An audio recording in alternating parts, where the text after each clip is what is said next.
मैं बहुत बढ़िया।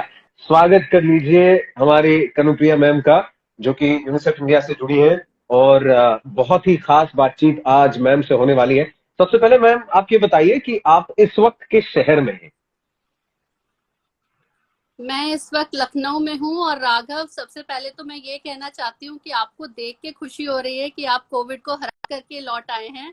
और and yes. Thank you. And before also before before I start, I want to tell you that I follow your videos, Raghav, and I enjoy them thoroughly. Okay. क्या बात I है। know one of your videos जो घुट तो ये तो मुझे, that one is my favorite.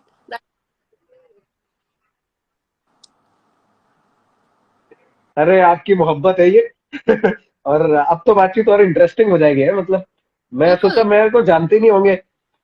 अभी अभी मेरे को ठीक लगा है। क्यों, और ये भी सोच रही हूँ कि आप जितना अपनी वाइफ के साथ पंगे करते हैं, तो आप सिंगल पीस कैसे हैं अभी तक? ओ ओ ओ या ये दिस वन।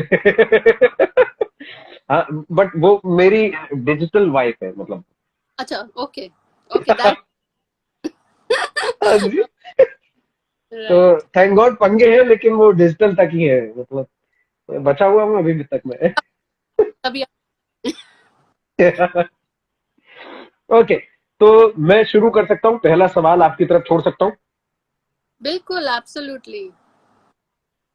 ओके।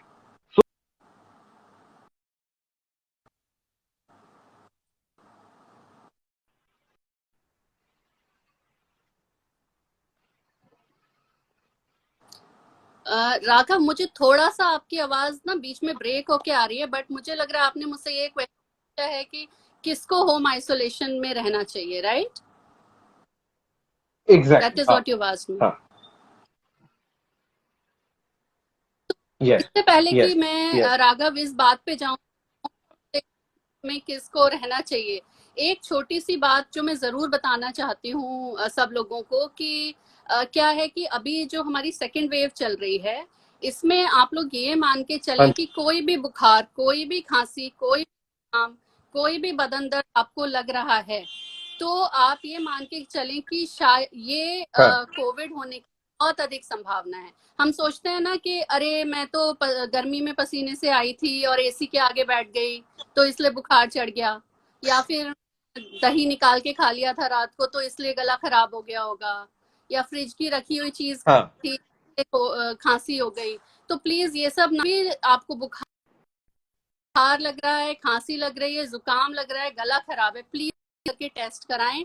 ये इस समय कोविड होने की बहुत अधिक संभावना है किसी भी इस तरह के। तो ये बात एक मैं कहना चाहती थी। उसके बाद हम इस बात पे आए कि होम आइसोलेशन किसको रहना चाहिए। तो वो जो माइल्डली सिम्टोमेटिक है या एसिम्टोमेटिक, जैसे आपने सुना होगा, सभी लोगों ने सुना होगा कि कोविड है, जैसे हम डरते बहुत हैं कोविड से, एक तो ना, और डर बात भी है कि कई लोगों को हमने देखा है क्या हो रहा है। बट ऐसा भी नहीं है कि कोविड हो गया तो भाई उसका एक ही अंजाम है जो कि सबसे बुरा होता है ना? हाँ। ऐसा नहीं है। इनफैक्ट हाँ। हाँ। पॉइंट है।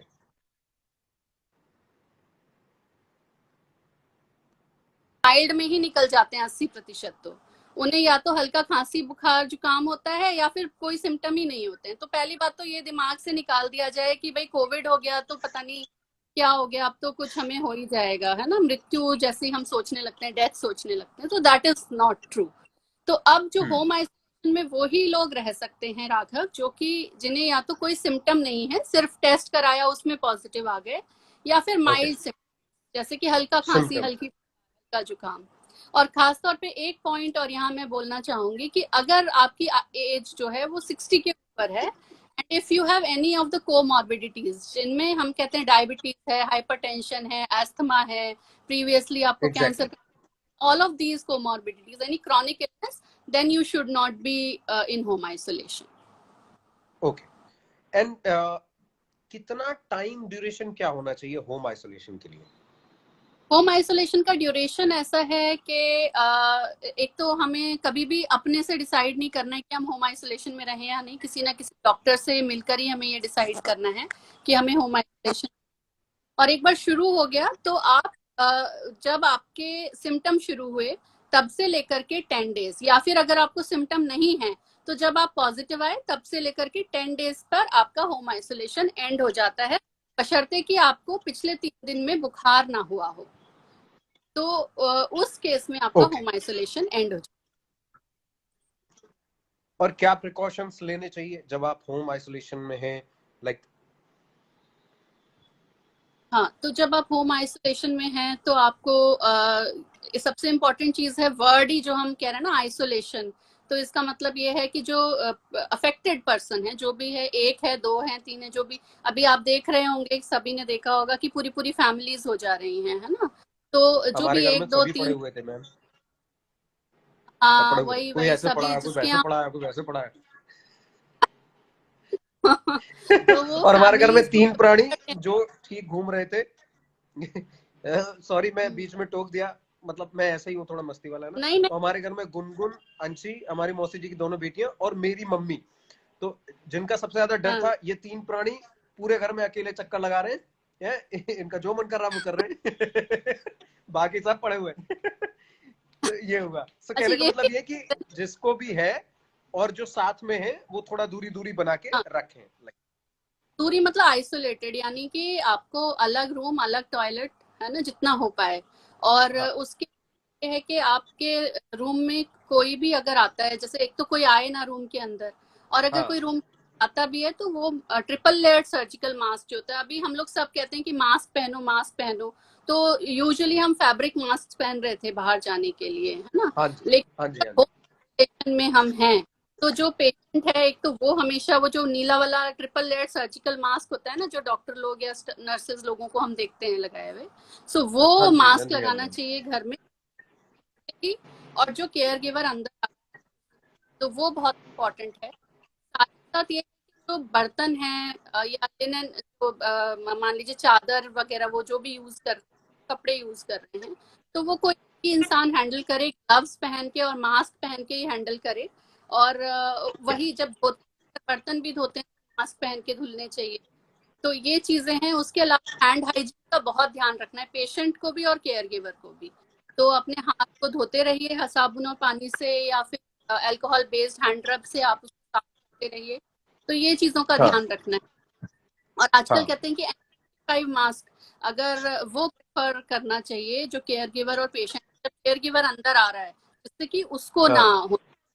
तो ये एक बहुत इंपॉर्टेंट चीज है होम आइसोलेशन में रहते हुए, हमें ध्यान। हाँ ये तो जो टेक्निकली भी इम्पोर्टेंट है, पर ये भी इम्पोर्टेंट है कि हम अपने जो मेंटल स्टेटस है उसका भी ख्याल रखें। तो जैसे बिल्कुल। आप अभी लोग, याद आई कि एक हम लोग बात करते रहते हैं ना, मी टाइम, मी टाइम। तो ये हाँ होम जो है एक अच्छा तरीका है मी टाइम का ना। तो हाँ। ट्राई करिए थोड़ा। I know it's very difficult, कहना आसान होता है, बट या ट्राई टू डू दैट। और बाकी लोग भी जो हैं वो लोग भी, मतलब एक होता है कि उसको निगेटिव बना के रखना एटमॉस्फेयर, उसकी बजाय ये है कि हम पॉजिटिविटी की तरफ चलें। जैसे आज मैं कहीं पढ़ रही थी कि ये पूछने की बजाय कि, जैसे हम फ्रेंड्स भी फोन करते हैं कि हाँ भाई ये कैसे हो गया, हाउ डिड दिस हैपन। तो उसकी बजाय पूछे हाउ आर यू, ये पूछिए, ना कि हाउ डिड। अब जो हो गया वो तो हो ही गया, है ना। या फिर हॉस्पिटलों के तो हाल खराब हैं। इतना टेंशन कोरोना होने की वजह से नहीं होता जितना बाकी हाँ लोग जब कॉल करते हैं। हाँ भाई सुनो, ऐसे ना करना, और तुम ऐसे ना रहना, और सुनो वो पीते रहना इतने। हाँ। तो एक चीज और मैं ये कहना चाह रही थी कि जैसे ये आप कह रहे हैं ना, फोन आते हैं और लोग ये बताते हैं, तो भाई किसी और की बात सुन के या व्हाट्सएप पे पढ़ के कोई भी अपने से दवाइयां, अपने से तरकीबें, वो चीजें ना शुरू करें। प्लीज एक डॉक्टर से मिले, उन्हें पता है, या मिल तो नहीं पा रहे हैं, फोन पे ही आजकल टेली कंसल्ट हो रहा है, तो वही आपको बताएंगे कि भाई आपको ये दवाइयां लेनी हैं। और क्योंकि अब क्या है ना कि एक चीज और इम्पोर्टेंट है कि कई सारे लोग क्या, डर के मारे, पीछे कुछ एटमॉस्फेयर ऐसा हो भी गया कि डर हाँ के सिलेंडर रख लिए हैं, कॉन्सेंट्रेटर्स रख लिए हैं, जिनकी हाँ शायद ही पड़े, है ना। तो हाँ। वो होर्डिंग ना करी जाए, क्योंकि वो चीज किसी मरते हुए इंसान की जिंदगी कहीं और बचा सकती है। तो ज्यादातर लोग 80%, और इसमें इम्पोर्टेंट यही है कि जल्दी डायग्नोसिस, मतलब आप जितना जल्दी अपने को टेस्ट करा के ट्रीटमेंट शुरू करा लेंगे, उतनी ही कम संभावना है कि आगे जाके आपको ऑक्सीजन, रेमडेसिविर की, अलान फलान की जरूरत पड़ेगी। तो पड़ेगी, है बिल्कुल ना, सही। हाँ। जल्दी आप अपना ट्रीटमेंट शुरू कराएं। ये टेम्परेचर और ऑक्सीमीटर जो है, इसके इस्तेमाल का, सही से चेक करने का तरीका एग्जैक्टली क्या है? लोग घरों में चेक तो कर रहे हैं लेकिन उन्हें अंदाजा नहीं है। कोई आप तरीका अगर सही बता दें तो बड़ा अच्छा रहेगा। हाँ, मैं ये बताऊं कि एक तो इम्पोर्टेंट चीज बहुत ही आपने करी, मैंने अभी आपको जेनरिक बातें बताई थी केयर के लिए, हाँ पर जी, जो हाँ जी। सीखते हैं होम आइसोलेशन में वो यही है कि अपनी मॉनिटरिंग करना, सेल्फ मॉनिटरिंग। तो उसके अंदर ऑक्सीमीटर और टेम्परेचर, ये दो बहुत इंपॉर्टेंट चीजें हैं। तो ऑक्सीमीटर की रीडिंग जो है, तो ये है कि आप बैठे हुए अगर हैं तो चेस्ट लेवल कर, तो मिडिल फिंगर में आप लगाएंगे, मिडिल या इंडेक्स आप लगा सकते हैं, और ठीक है। उसको उस 30 स्टेबलाइज होने दें, है ना। तो ऐसा हाँ है कई बार नीचे गया, 93 गया, डर गए आप, ऐसे ना। तो वो कभी एक बार स्टेबलाइज होके जो रीडिंग आए 20-30 सेकेंड्स में, तो उस हाँ। रीडिंग को आप मान, और एनी रीडिंग 94 या उससे ऊपर की कोई भी रीडिंग है तो सेफ है, कोई इशू नहीं है, आप कोई इशू नहीं। करते रहे। उससे नीचे अगर है तो आपको तुरंत मेडिकल अटेंशन लेना चाहिए। लेना और चाहिए, ठीक है। जो है वो देखते रहें लगातार, और 101 डिग्री से ज्यादा 3 दिन तक आपको हो रहा है, 101 या उससे, तो आपको तुरंत मेडिकल अटेंशन लेना है ना। ओके। तो ओके। मैं अगला सवाल पूछने से पहले ये बता दूं कि जो लोग कमेंट्स कर रहे हैं, बहुत सारे लोग कमेंट्स कर रहे हैं, मुझे खूब दिख रहे हैं। बहुत सारे लोग उसमें बता भी रहे हैं कि मैं भी पॉजिटिव आया हूं, मैं टेक केयर कर रहा हूं अपनी। बहुत सारे लोग मुझसे कह रहे हैं कि बात करनी है, सब करेंगे अपन। लेकिन अभी हमारे साथ बहुत ही इंपॉर्टेंट पर्सन है इस वक्त में, जो अपना टाइम निकाल कर हमारे लिए सिर्फ ये बताने आए हैं कि अगर आप घर में आइसोलेटेड हो रहे हैं तो आपको कौन कौन सी चीजें फॉलो करनी है। तो सबसे पहले तो मैम को थैंक यू बोलते रहो, और अगर कोई सवाल मैम के लिए है तो प्लीज वो लिख दो। बहुत जरूरी है अभी इसका जवाब मिलना। ठीक है, एक बार ये हो जाएगा फिर अपन और बात कर लेंगे, कोई दिक्कत वाली बात नहीं है। अगला सवाल मुझे आपसे ये जानना है कि अगर एक घर में 2 या 3 लोग हैं मान के चलो, और दोनों तीनों पॉजिटिव हैं, तो क्या वो सेम रूम में आइसोलेट हो सकते हैं? Is it possible? हाँ, वो हो सकता, देखिए अगर तो आपके पास अलग अलग कमरों की सुविधा है। अब देखिए हम लोग जनरली जो होते हैं, 3 रूम 4 रूम, इससे ज्यादा जनरल, अनलेस बहुत कम आबादी है जिसके, इससे बड़े घर हैं। हाँ। तो अगर तो उससे लोग हैं तो आप अलग अलग रूम में रह लीजिए। लेकिन अगर साथ भी आप लोग रह सकते हैं, एक से अच्छा। ज्यादा हाँ। है तो साथ भी रह सकते हैं उसमें, क्योंकि दोनों ही इन्फेक्टेड हैं।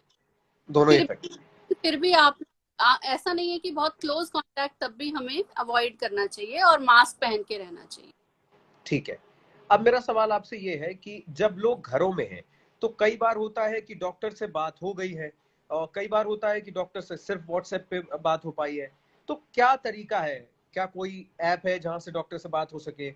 उनको क्या मेडिसिन लेना चाहिए जब वो घर पे हैं? या तो वो व्हाट्सएप वाला इलाज करें जो कि हम्म, खतरनाक है तो उन्हें एक्चुअली डॉक्टर तक पहुंचना, डॉक्टर को सबसे इंपॉर्टेंट है उनकी बात सुन लेना। डॉक्टर अगर उनकी पूरी बात सुन भी लेना तो उन्हें तसल्ली हो जाएगी, चलो मेरी बात सुन ली बिल्कुल सही तो कह रहे हो क्या क्योंकि आधा इलाज तो तभी हो जाता है कि मरीज की सिर्फ बात सुन ली जाए ना, आधा ठीक हो जाता है। सो क्या तरीका है, आप बताइए थोड़ा सा इस पे। बिल्कुल सही कह रहे हो आप ना, कि क्योंकि वही आधा तो साइकोलॉजिकल बीमारी होती है, तो हाँ जी। डॉक्टर से सुन के हम, तो देखिए अगर हम गवर्नमेंट की बात करें, सरकारी जो सिस्टम है उसमें दो नंबर्स हैं कॉल सेंटर के। एक तो है 1800-180-5145, और एक है 1075। तो ये दो कॉल सेंटर के नंबर्स हैं, है ना। हाँ। इनको कॉल कर सकते हैं। इसके अलावा आपके जो पर्सनल फिजिशियंस हैं, अगर हाँ। आप उनसे लेना चाहते हैं ट्रीटमेंट तो आप उनसे ले सकते हैं। बाकी हाँ। आजकल ऐप भी हैं, जो बड़े बड़े कॉर्पोरेट्स हैं उन्होंने ऐप दिए हुए हैं बहुत सारे, है ना। तो मैं उनके हाँ। नाम लेना चाहूंगी, बट सबको पता है जो बड़े कॉर्पोरेट्स हैं उनके क्या एप्स हैं, उनको आप डाउनलोड करके टेली कंसल्टेशन कर सकते हैं। तो बिल्कुल। ये हाँ। बातचीत करने की, अगर रूरल एरिया में, क्योंकि अब देखो क्या हो रहा है कि ये अर्बन एरियाज में ऑलमोस्ट एक पीक आया अप्रैल में, अब ये धीरे धीरे रूरल एरियाज में भी तो अगर बिल्कुल। ग्रामीण भी लोग जरूर आपके वीडियोस देखते ही होंगे, आई एम श्योर, हाँ क्योंकि जी, वो उसमें जाता है हाँ है। जी, हाँ जी। तो वो लोग अगर देख रहे हैं तो अपने जो इलाके की आशा बहन जी हैं उनसे तुरंत कांटेक्ट करें और वो ब्लॉक पे आपका टेस्ट करा देंगी या ट्रीटमेंट जो भी है वो करवा देंगी। तो ये अच्छा, सही इलाज ले। ठीक बात है। अगला सवाल पूछने से पहले मैं बता दूं, हो सकता है आपको भी थोड़ी वो ढोल की आवाज आ रही होगी, है ना? तो हमारे जहां मैं रहता हूँ वहां पास में ना, मुझे लग रहा है किसी की शादी हो रही है।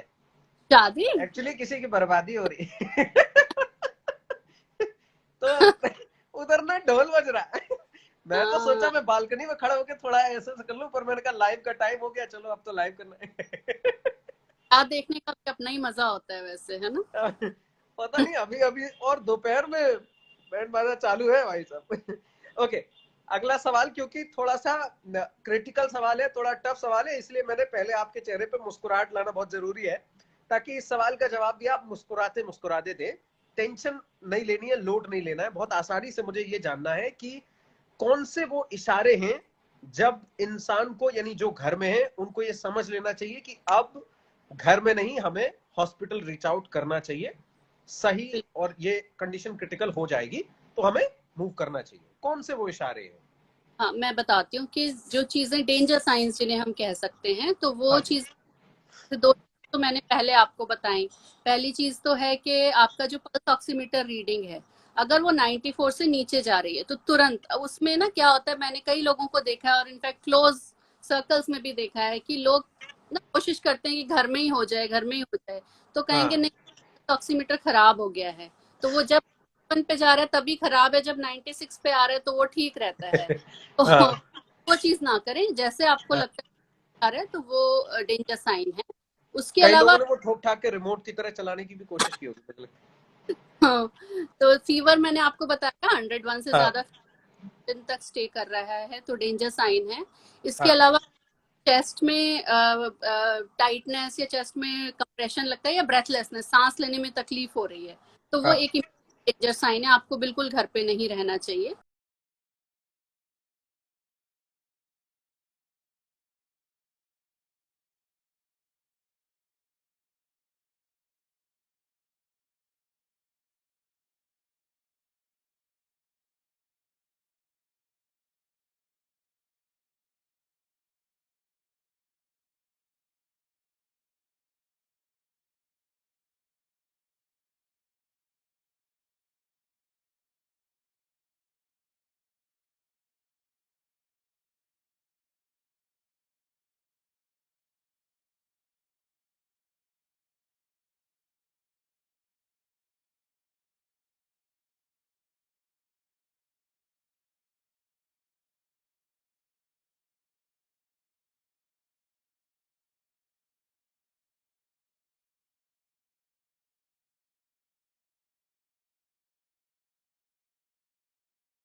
नहीं करना चाहिए। ओके। और कश्यप नेहा 323, ये एक कमेंट आया मैम आपके लिए, कश्यप नेहा 323, उन्होंने कहा है कि प्लीज रिप्लाई, टाइफाइड भी है और कोविड भी है, तो क्या ट्रीटमेंट करें और कैसे समझे, कई बार कंफ्यूजन है बहुत ज्यादा, तो क्या हाँ, कोई जवाब इस बात का है? हाँ, ये एक बहुत ही कॉमन फाइंडिंग है। हालांकि जेनरिक में एक पूरा वो नहीं दूंगी यहाँ से कि भैया क्या हो रहा है कि इस समय कोविड के टाइम पे क्या हो रहा है कि बहुत सारे लोगों को ऐसा, क्योंकि टाइफाइड का जो टेस्ट होता है उसमें भी एक एंटीबॉडी ही डिटेक्ट करते हैं हम लोग, तो अच्छा। क्रॉस हो जाती है कि वो कोविड हुआ तो उसमें टाइफाइड वाली एंटीबॉडी भी थोड़ा रेज हो जाती है कई बार, तो वो है कोविड ही लार्जली इस समय, है ना, वो दिखा रहा है टाइफाइड की तरह से, तो ओके। इसलिए हाँ, और तो आपके डॉक्टर ही बताएंगे ये चीज, बट हाँ ये कॉमन फाइंडिंग आ रही है कोविड में कि वो टाइफाइड का टेस्ट पॉजिटिव आ ओके। ये @_the_undefeated इन्होंने पूछा था प्रिकॉशंस फॉर चिल्ड्रन, रहा है।